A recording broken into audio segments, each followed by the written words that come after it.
Welcome back to Ontario Winter Carnival Bon Sioux here on PM Magazine, and the flurry of activity you see behind us is the log sawing contest. Now, these logs are about 14 inches thick, and the object is to see who can cut through the log the fastest. Now, as you can see by the crowd that is gathered, it's one of the most popular events here at the Bon Sioux Carnival. That's right, but there are hundreds of events scheduled now through Sunday. And you know, if you haven't thought about it, maybe you want to pack up your family and come on up for these festivities all this week. And we're having a wonderful time, and I know you'd enjoy it as well. You know, one of the interesting things about all of these contests is that they're designed for both men and women, even the pipe stroking contest, which I thought was pretty interesting.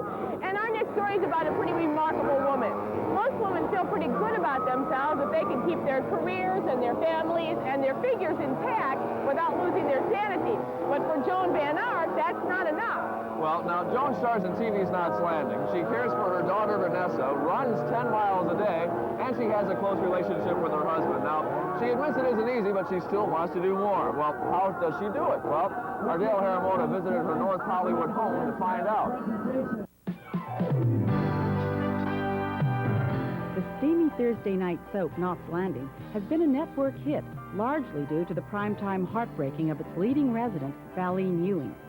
Puffy-sleeved and ponytailed, Valene has been burned more times than the greasy spoon hamburger she served at the Fort Worth truck stop where she met and married J.R.'s black sheep brother, Gary.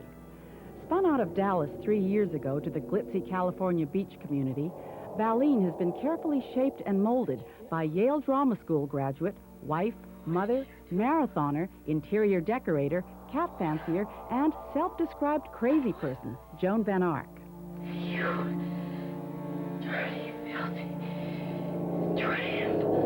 I'm just much more different and open and talky and, you know, crazy. And Valene is more contained and more fragile, kind of, and more careful, maybe. You're a successful career woman, a mother and a wife.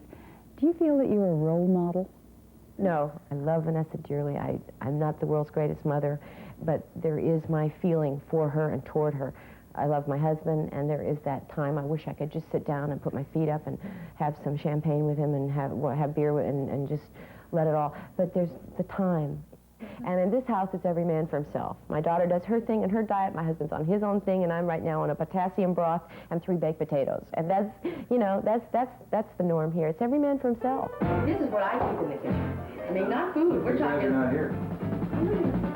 Jack? Yeah. Is this the microwave here? Yeah, I think so. You know that stove explodes when you have ice on it?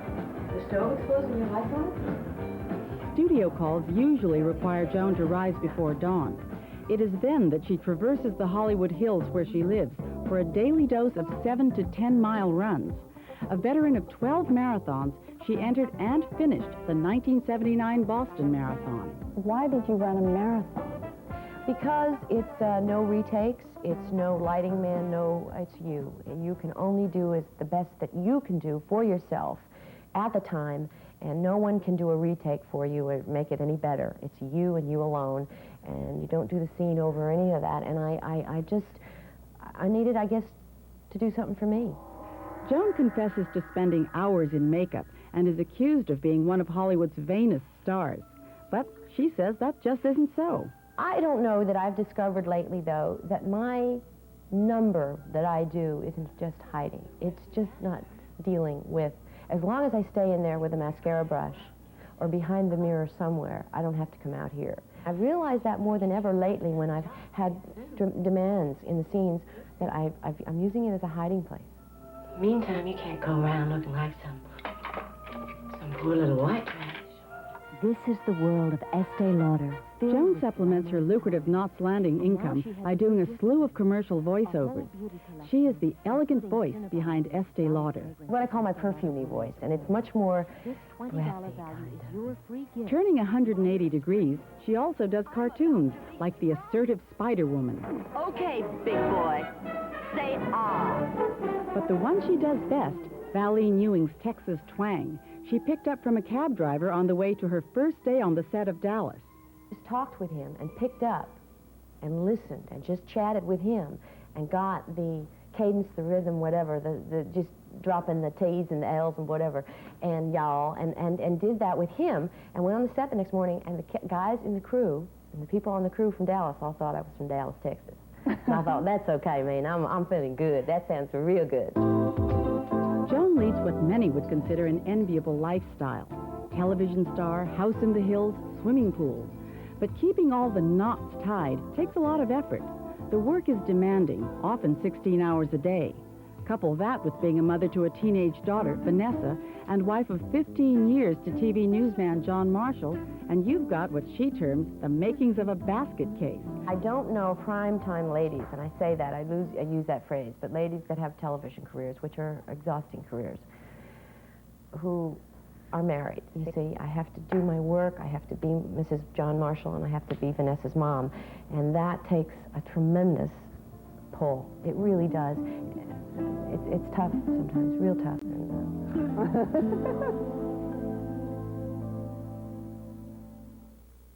For all her frantic activity, she still manages to share some interest with her family. That's right. Her husband likes to run as much as she does. And you know, her daughter is aspiring to be an actress, has already starred in an episode of Knots Landing.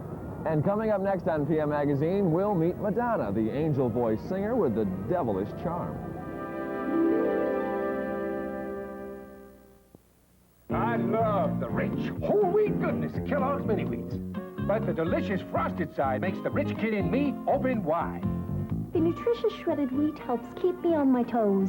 But the little ballerina in me thinks the taste steals the show. Kellogg's Mini Wheats, wholesome shredded wheat for the adult in you, great taste for the kid in you, so they're delicious and nutritious. The whole grain wheat really packs a crunch, but the delicious taste gives it just the right punch.